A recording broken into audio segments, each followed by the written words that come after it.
Hello everyone, welcome back to the channel. Today we have two competing cameras, the Nikon ZR and the Sony FX30. So these cameras are quite similar cameras. Now don't worry about the height because there's a little thing I forgot to take off. But as far as size and so on, let me hold it up to the camera so you guys can see for yourself. The ZR is a bit taller, and it's probably a bit wider as well than the FX30. But one thing you can see that makes a big difference is the size of the screen. And let's turn these on.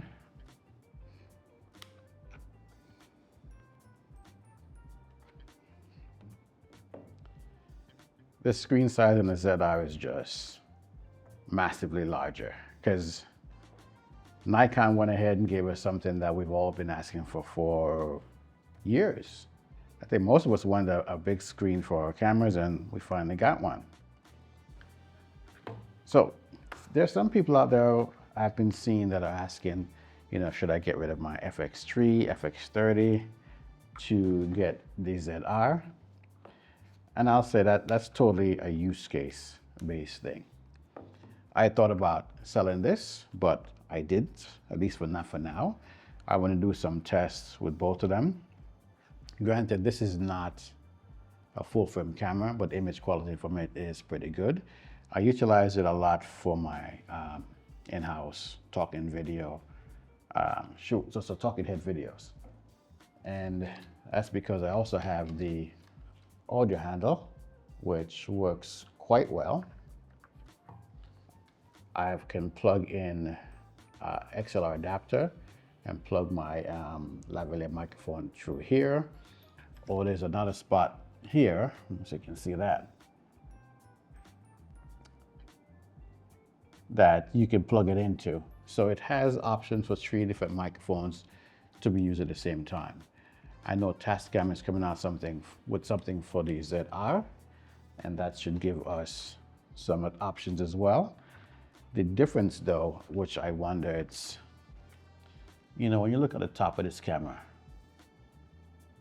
you can see that there is some mounting holes up top, and that's where you are able to put the microphone in. On this camera, let me get my eyes out of the way, you don't have that option. That's something that I was kind of open for, that they would do that. But the more that I utilize this camera and the more I start to understand it, I can see why they did what they did. They wanted to keep it small and simple. And if it's something that you just want to take around for the simple shooting, hey, it's a perfect size. Well, at least I would say not using it, the size, because I've been using this. And when I first took it out, when I first got it, I took it out shooting photos on it, and it worked quite well. This is kind of the same thing. There are no EVF cameras. You put up to your face, or you can go off to the side and hold it at the waist level. So you have options as far as how you can shoot with the camera.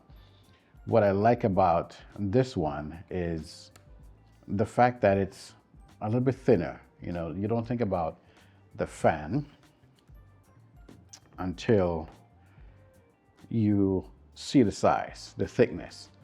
Because we all kind of say, hey, it's a cinema camera, it needs to have a thick, and I'll show that to you guys. It should have a fan on it. But having a fan on the camera ends up making it thicker.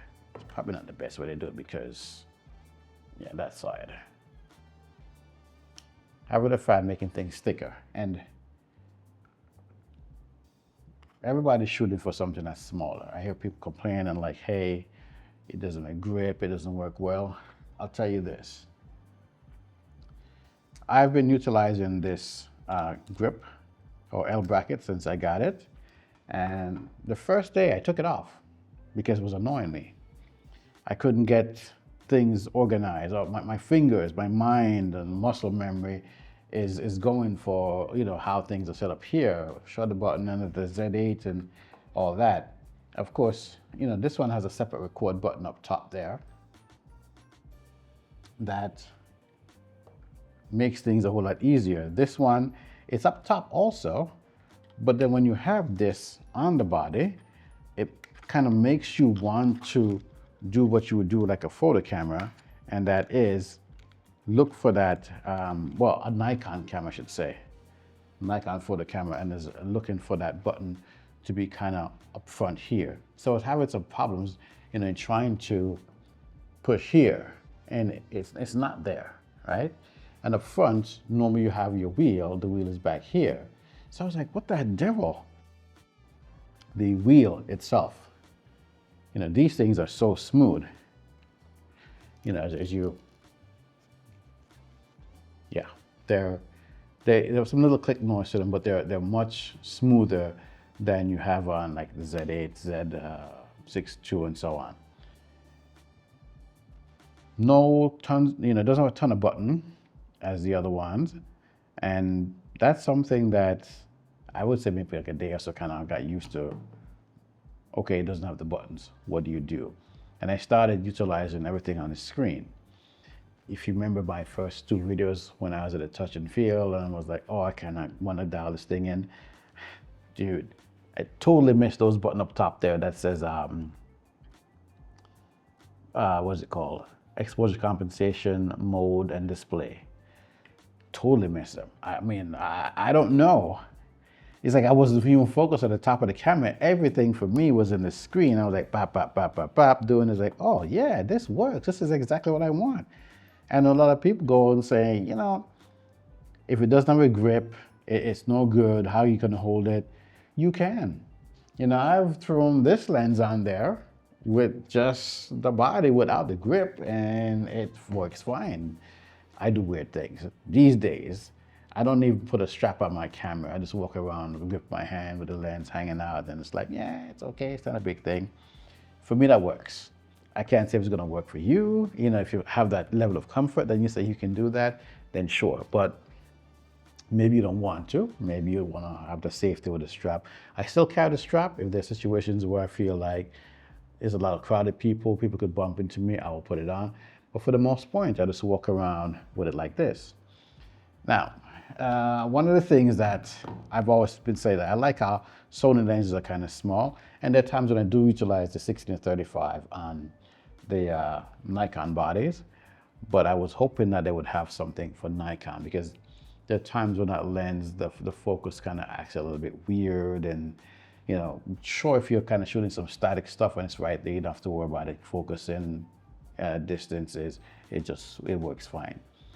But I would like if Nikon would give me like a 16-35, like a 14-35 in something in this small form factor to work with, because these lighter lens, I think works with the body perfectly. Let me throw something a little bit different on here. And this is going to be the Voigtlander 40mm manual focus lens. Look at that. That's like, it's small, it's easy to work with, and I'm thinking to myself, maybe I should buy that 28mm lens or that 40mm lens. You know, John's been saying you should get one of these, they're great. I'm like, I don't know. But a lot of times I'm recording video with, where is it? I don't have it here. Oh, it's on the camera, dang it. The 24-120, I just set it to like 35, 50, or 85 and shoot what I'm shooting, and it, you know, everything works fine. But sometimes you kind of wish, you know, if I had a prime lens and I can have like a 2.8 or 1.8 or something like that, you know, most of Nikon's primes 1.8 are roughly this size. And it's like, it's kind of easy to pack, but that means carrying more lens. But if you are not, you know, looking to shoot things far, shooting people or people in that close proximity, maybe 2 or 3 of them will be fine to carry around. But that's something to keep in mind. I'm curious how many of you guys got the ZR. If you're still on the fence and you have questions, let me know. You know, I'm falling in love with this camera from the first time I handled it. And granted, again, I was using a grip, but just how everything feels in the hand, it's nice and compact. I'm thinking that 28, 26 mil lens to use for just some video stuff. It's autofocus, you know, waist level, shoot in, bring it in. And yeah, I like it. I really do. I've gotten used to the touch screen to use for a lot of things, and I'll admit, just now I switched out when I was recording that first video from the FX30 to the Z8, and I was like, hey, wait a second, you can control some of the things in the screen here. Because I'm looking like, you know, some of the controls, you know, they have that, you can see it's probably too bright. Let me put the screen on it. You have those controls that have the boxes around them. So you can see the menu system on the bottom right there. Let me get my eyes out of the way. You can see the little boxes around those things. And because those boxes around there, those are interfaces that you can interact with. And you can just touch things on the screen and make those adjustments.